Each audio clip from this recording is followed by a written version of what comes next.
Somebody help me out here with this whole idea where, yet again, we have another example of a movie where Santa Claus exists, but the adults, the parents, don't believe that he exists. So what do they really do when they wake up in the morning and there's extra presents under the tree? Do they seriously just not question each other? Oh, when did you get that? When did you get that? Wait, who got that? Where did it come from?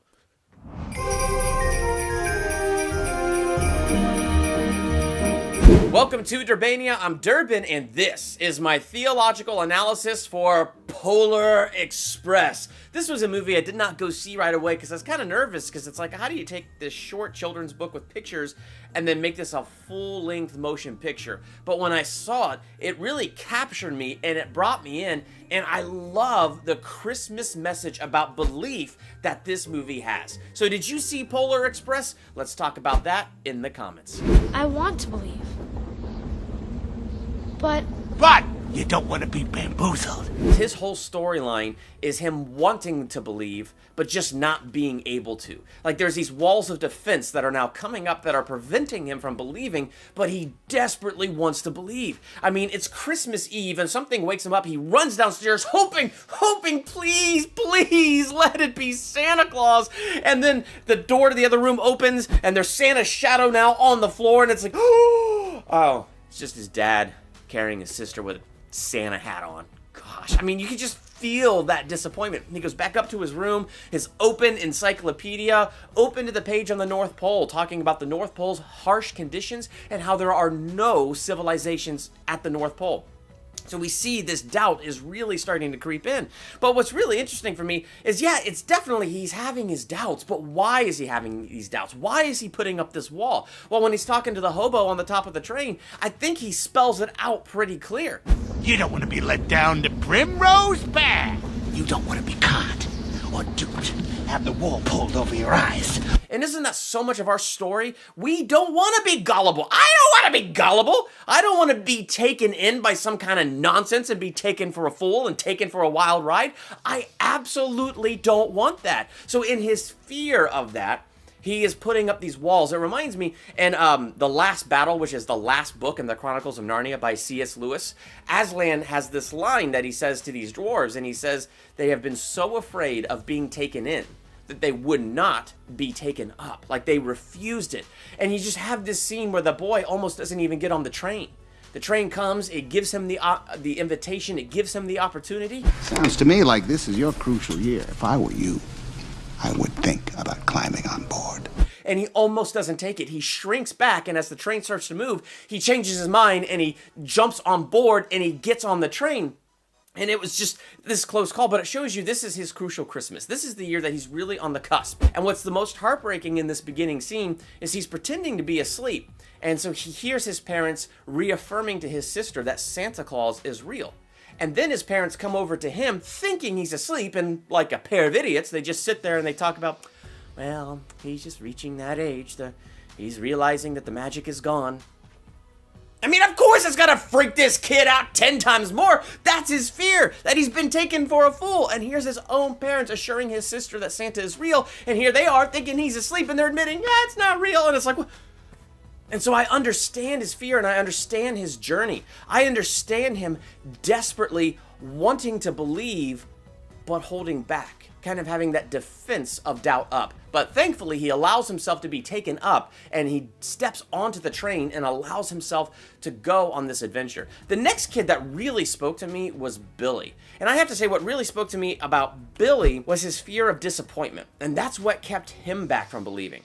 That he went to trust that Santa would bring him a Christmas. He went to trust that good was going to happen, and he was disappointed. Now, we don't get much of a background, but what we get is the disappointment in his voice. We get the disappointment in his emotion. We get the line, Christmas just doesn't work out for me.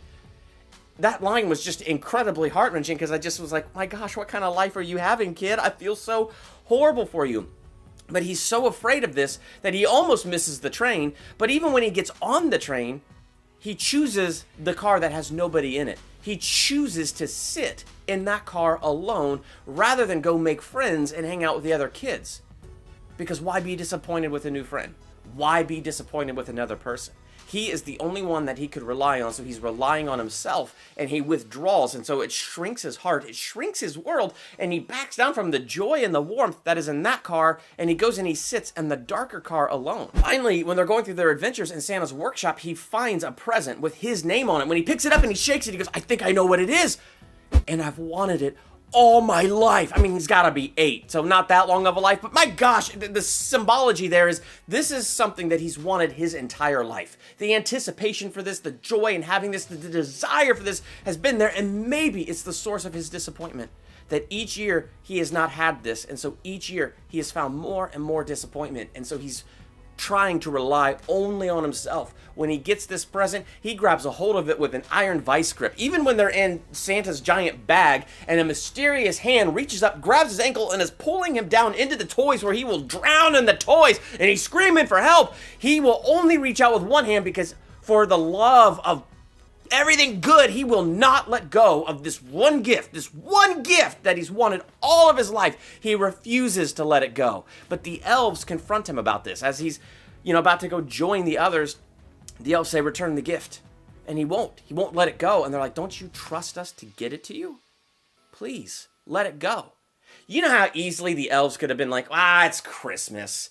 Let's just have a little bit of mercy on this kid and let him have his gift. But you see, that gift itself wasn't the real gift. The real gift was him letting go. Because in the act of that surrender, in the act of letting go of this thing that he's wanted his entire life, is now him relying on what he can't see, trusting something greater than himself and bigger than himself to take care of that and to take care of his needs. So that act of surrender was the actual true gift, because it was that act of surrender that opened his heart and allowed him to believe in a way that he hasn't believed before. But sometimes seeing is believing. And sometimes the most real things in the world are the things we can't see. But then you go back to our lead kid, and so you have the deer and the bells are jingling, but he can't hear it. The one bell breaks off, rolls up to his feet, and when he tries to make it jingle, he just hears,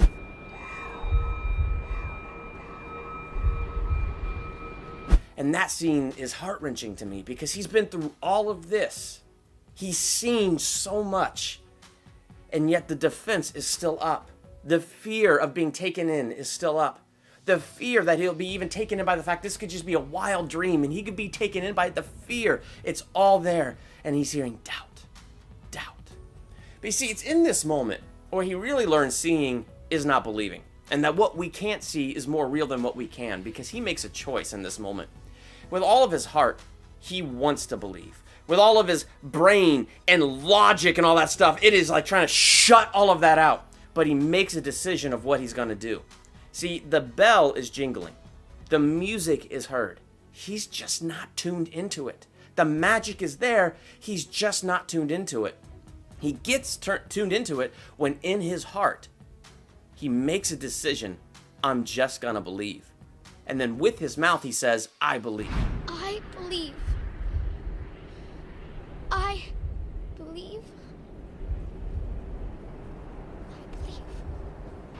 It's very similar to what the Bible says. When it says to be saved, to have a relationship with God, all you have to do is believe in your heart God raised Jesus from the dead, and say with your mouth that Jesus is Lord. There's something powerful about that combination of believing it in here and saying it with your mouth, because from the abundance of the heart, the mouth speaks. From what's deep in here, the mouth speaks. So he made a choice to believe, and then he said it. I believe.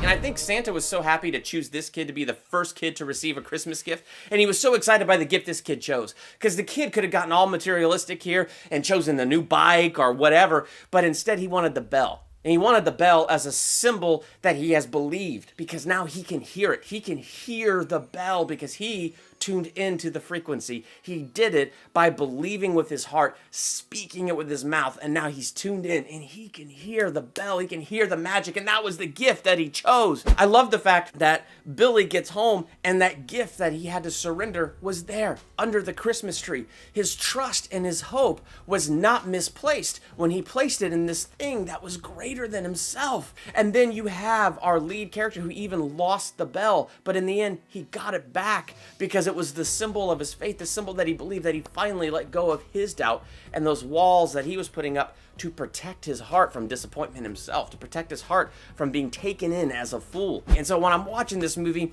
I'm thinking about the magic and how the magic is alive and how easy it is for us adults to change frequency because we want to be smart and logical. We don't want to be taken in for fools, or we're afraid we're going to be disappointed, or any number of things. And so we put up these walls of defense. And I love another quote from C.S. Lewis in The Magician's Nephew, where Aslan said, "O sons of Adam and daughters of Eve, how cleverly you defend yourselves against all that would do you good." Broken. Huh. Sorry about that, sport. The magic is all around us. The voice of God is alive and speaking to us. And if we want to hear it, it's as simple as changing the frequency. The concept is simple. The magic is here.